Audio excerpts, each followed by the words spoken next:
दीपक भाई बोलेरो दरकार भाई मानकर किंतु बोलेरो ऊपर बहुत सारा कम माने टीपी भितर आ प्राइसिंग जा हेले चलिबो किंतु हमको भलो गाड़ी प्योर माने खोजुछन আমাদের 3 খন্ড 9 সিটার तीन खंड 9 सीटर ଅଛି तो 3 खंड 9 प्रथम सीटर कौन? भितर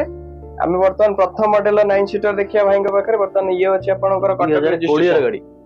ଏୟାର ବ୍ୟାଗ ମଡେଲ ଅଛି ଆଜ୍ଞା ଆପଣ 9 ଲକ୍ଷ 20 ଗାଡି ଦବା 9 लक्ष 20 9 ଲକ୍ଷ 20 ରେ बढ़िया ये आपनकर रहला कटक पुणी सेकंड मॉडल गाड़ी ଆପଣ କଟକ ରହିଲା କଟକ ରେସିଡେନ୍ସ ପ୍ରାଇଭେଟ ନମ୍ବର ରହିବ ଆଜ୍ଞା 18 ଗାଡି ରହିବ 8 ଲକ୍ଷ 50 8 लक्ष 50 गाड़ी ऊपर मैं आपको यूनिक जिनस देखा देबी देखंतु ये गाड़ी रहबा आपन कटक रजिस्ट्रेशन 2666 ये गाड़ी रहबा आपन कटक रजिस्ट्रेशन ले 0666 पूरा चॉइसेबल नंबर पाई जिवे वर्तमान थर्ड मॉडल रो गाड़ी भुवनेश्वर रजिस्ट्रेशन ये ଆପଣଙ୍କୁ ଅଛି 19 ର ଗାଡି 19 रो गाड़ी 19 ର ଗାଡି 9 ଲକ୍ଷ ଟଙ୍କା ଆପଣ ଦେବି 9 लक्ष 9 ଲକ୍ଷ ଟଙ୍କା ଆପଣ बढ़िया 19 रो गाड़ी 9 लक्ष अछि ये आपनकर सेकंड आरटीओ भुवनेश्वर पटिया रजिस्ट्रेशन सहित रहइबो गाड़ी ऊपर देखि पाले तीनटा गाड़ी रो कलेक्शन आपन पाई परियो कोठी डीपी मोटर्स आसंतु भुवनेश्वर में वर्तमान अछि दीपक भाई को पचारि के रखी भाई आपनकर जो गाड़ी ऊपर आपनकर फाइनेंस अवेलेबल फाइनान्स अवेलेबल ଅଛି ऑल ओडिसा फाइनान्स हम कर दबा